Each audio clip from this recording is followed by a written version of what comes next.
Welcome to the Cordless Customer Support interview series, where we talk about the best practices in the space and the latest trends. So today I'm very pleased to introduce Exequiel Alcober from RVezy. Thank you so much for joining us today. Could you please also introduce yourself very quickly? Yeah, absolutely. Well, Luba, thank you so much for having me and for getting to know me and a little bit of the work that I do. I'm currently the Director of Customer Success for RVezy, which it's a platform that allows RV owners to connect with people that want to go on a vacation and travel. So we are a marketplace and we are located in Ottawa, so Canada's capital, which has been a huge success over the past 6 years. And we are continuing to grow. To tell you a little bit about myself and my career. So I started in tech over 10 years ago. So I've been in this industry for quite a bit now. I started my career working for the big giant Apple, where I learned a lot of the good practices that I can now bring to my team. And then at some point after working for a big corporation, I was looking for a change where I can have a direct impact. And that's when I pivoted a little bit and I started working and connecting more with startups. So this is my fourth startup. And I had different types of roles. Some of them were more of a mentoring role. Some of them were more of like individual contributors. Some of them I was in management and leadership, and which brought me to now RVezy, which I spent over 2 years now leading the support team and working hard to make sure that we support our customers and that we add value to the work that we do every day. Sounds great. Thank you for this. Sounds like you've seen a lot of different companies and how they do operations. So in your opinion, what is the most important thing to make customer support a success?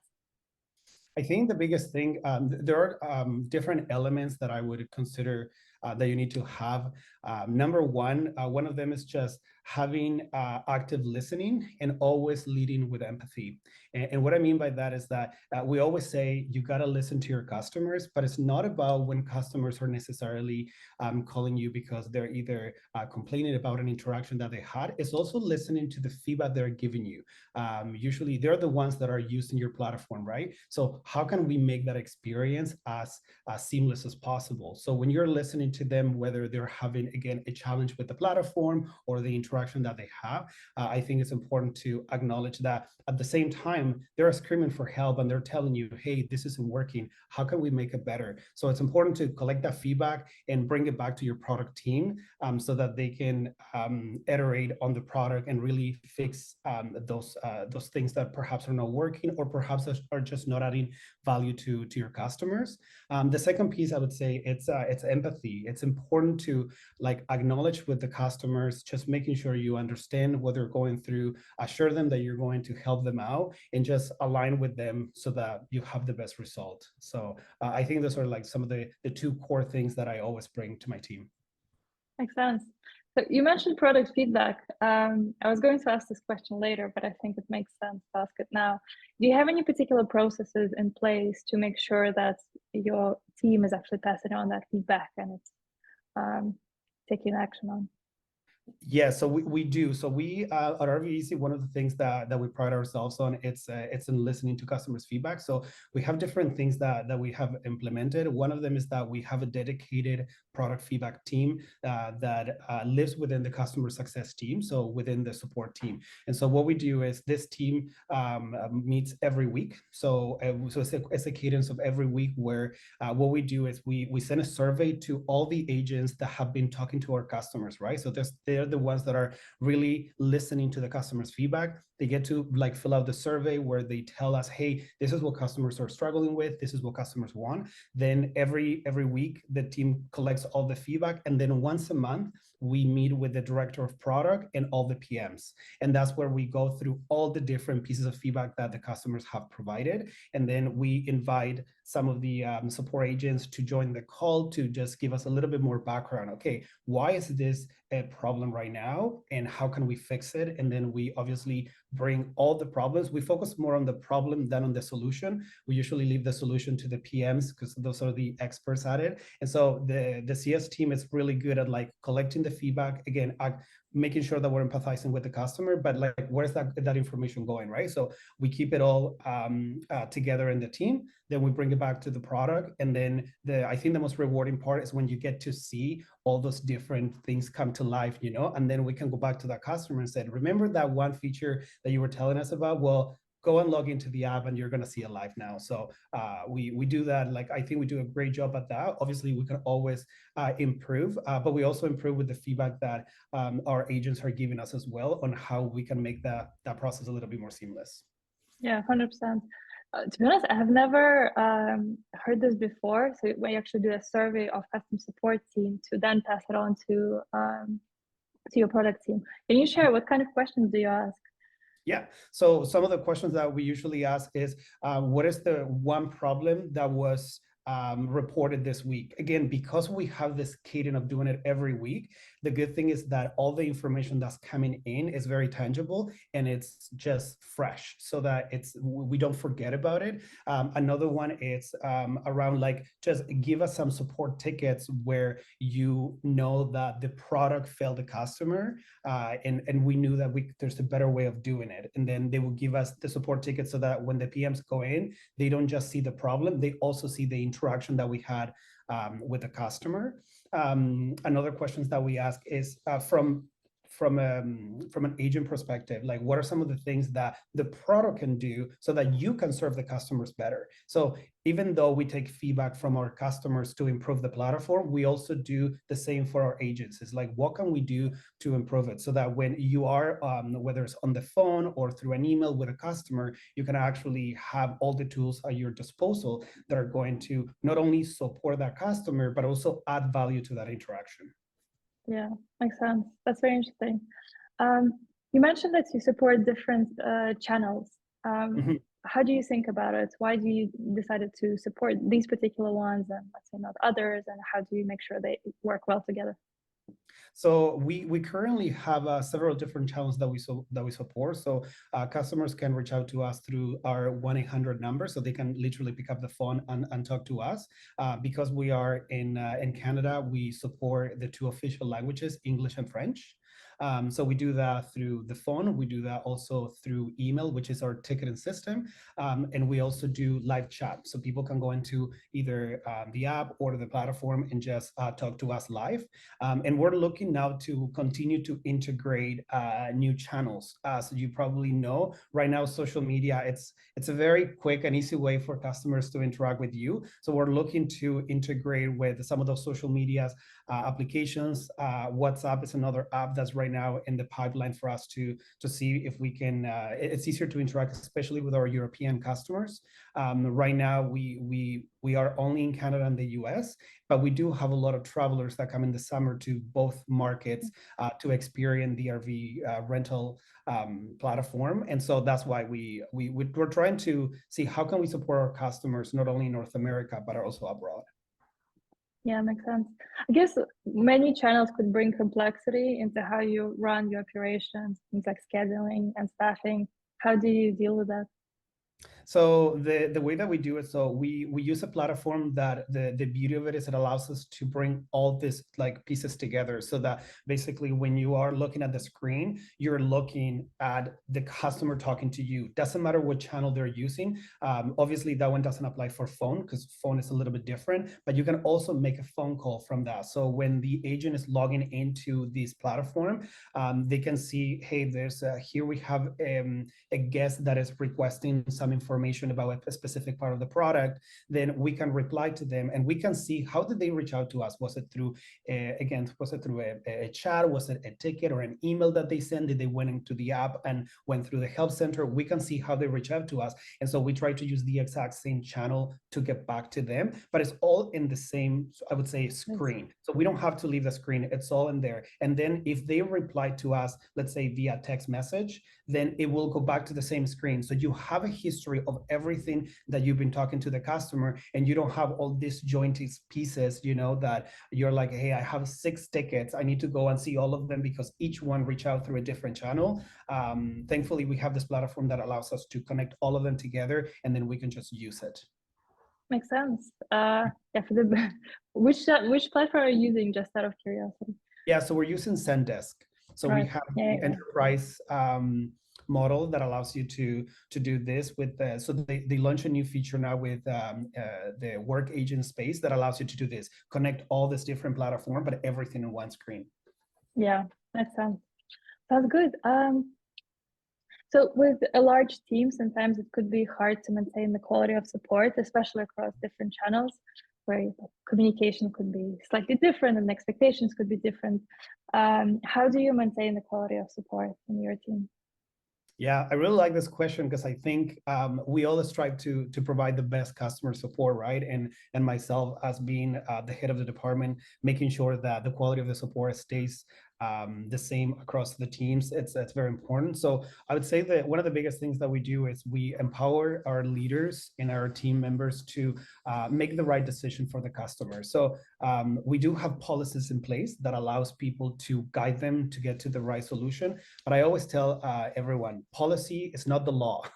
You don't need to follow the policy to a T. The policy is just simply a guide that will allow you to make the right decision. It doesn't mean that the customer is right or the agent is right. It's like, what is the right thing to do for this customer? What do we need to do to make sure that they trust us and they come back to the app? So we communicate all this through different ways. So every single day we have stand-ups. So every morning the whole team rallies together and we basically talk about some of like new initiatives, any new features that perhaps are being launched, and then we have different managers that own different parts of the business.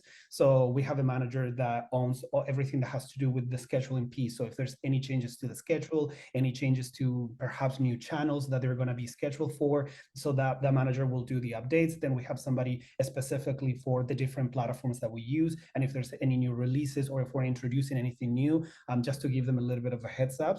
I join personally those meetings every single day to also stay connected with the team and just also provide some feedback. Sometimes we do some role play. So if we have perhaps a new feature that's being released and people are not quite familiar, we do a lot of role playing because it's a really good way for you to like put yourself in the shoes of a customer and say, okay, if I ask you this question, what is the best way to answer it so that they understand it and we're not using our internal lingo, to help them navigate through that, which I think is a pitfall of a lot of startups. Everybody has their own lingo, but the customer needs to understand Definitely. what you're saying.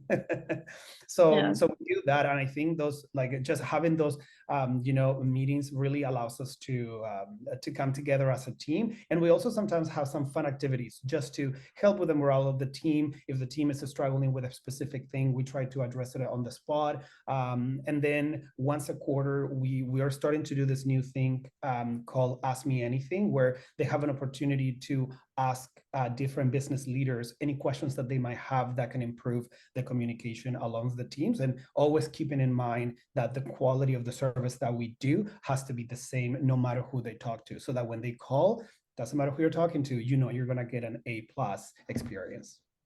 Yeah, sounds like you have a lot of things sorted out. What's your biggest challenge right now?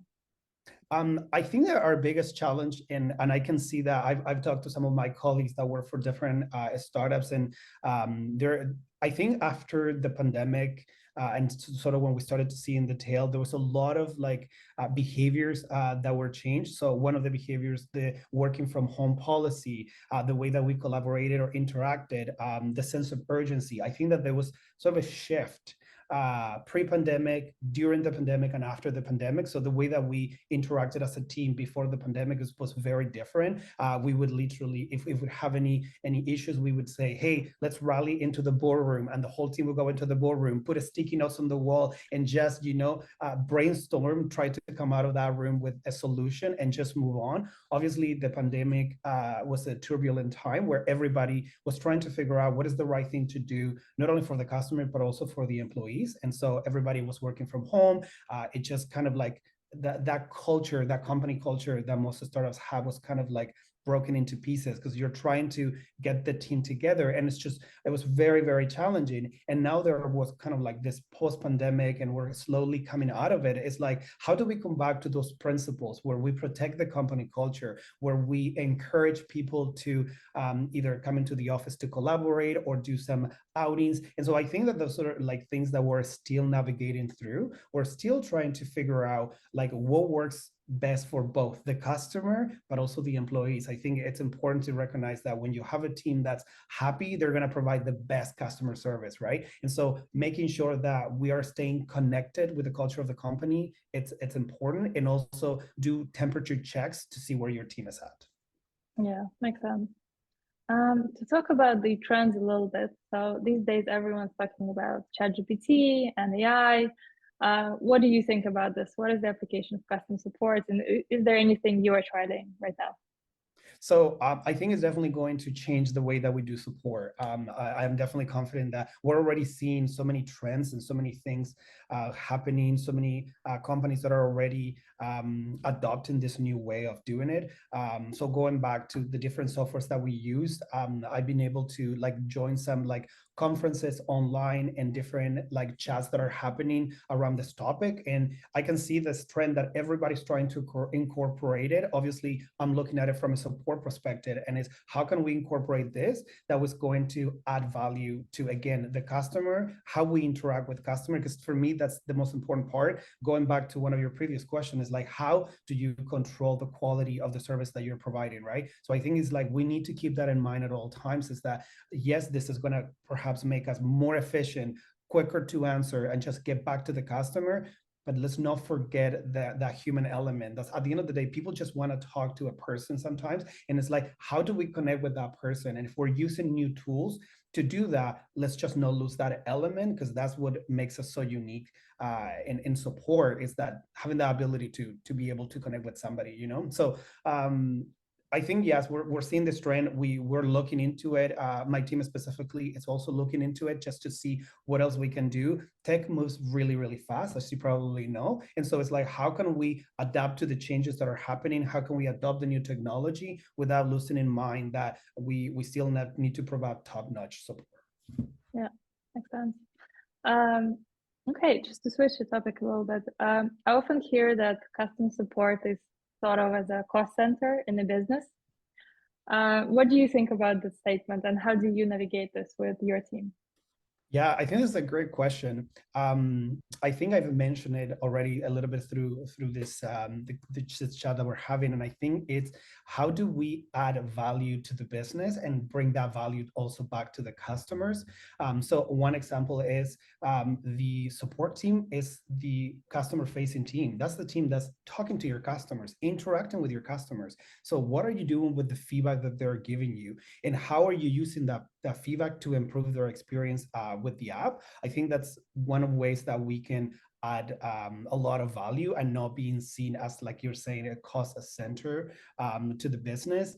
We also have specifically RVezy, a lot of proactive projects. And what I mean by this is like, instead of being reactive and waiting for the customer to get back to you or reach out to you when they need you, is what can we do to prevent that? We already know some of the things that we can do ahead of time. So how do we do that? How can the team do that to add value to the interaction that the customer is having with you, and also obviously add value to the company? So there are different ways of doing it. So for us, it's keeping that in mind. It's like, how can we turn our support team into a proactive team instead of a reactive team? I think that there is the reactive piece that's never going away. Customers will always reach out to you when they need to talk to your support team. So like, how can we improve that process? But then on the reactive side, on the proactive side, sorry, is what can we do to get ahead of the curve so that when they are calling us, we already have a solution, or let us call you and let us talk to you first so that we can improve that process. Yeah, definitely. Actually, to come back to the previous question, you mentioned that we're joining different webinars to learn about ChatGPT specifically, but maybe also custom support trends. What kind of resources or maybe tools do you tend to use to like be up to date with custom support trends?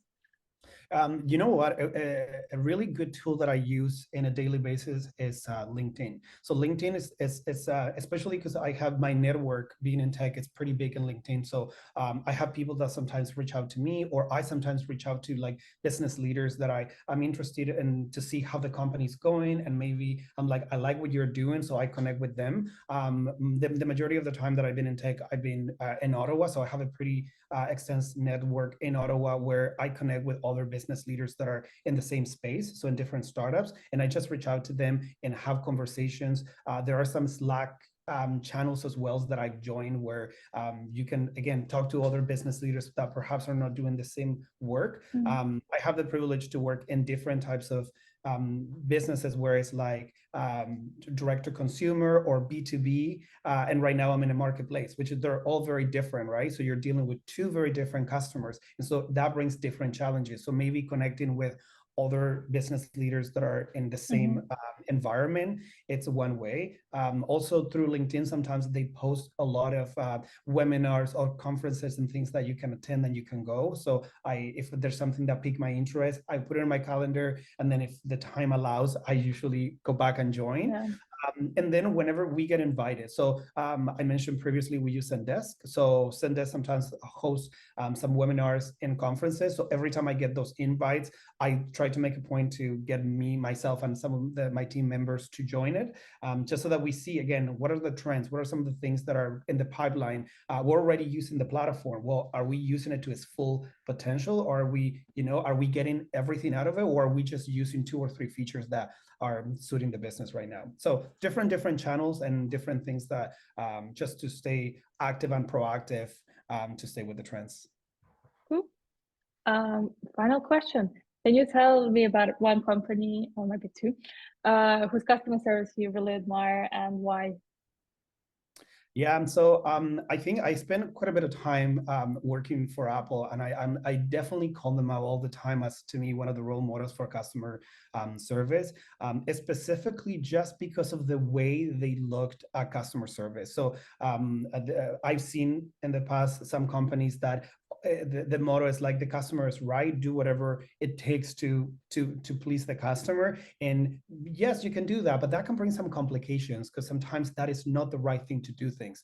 And so one of the things that I love about Apple is that the way that they operate is slightly different. So they don't really go to the customer to say yes always to the customer.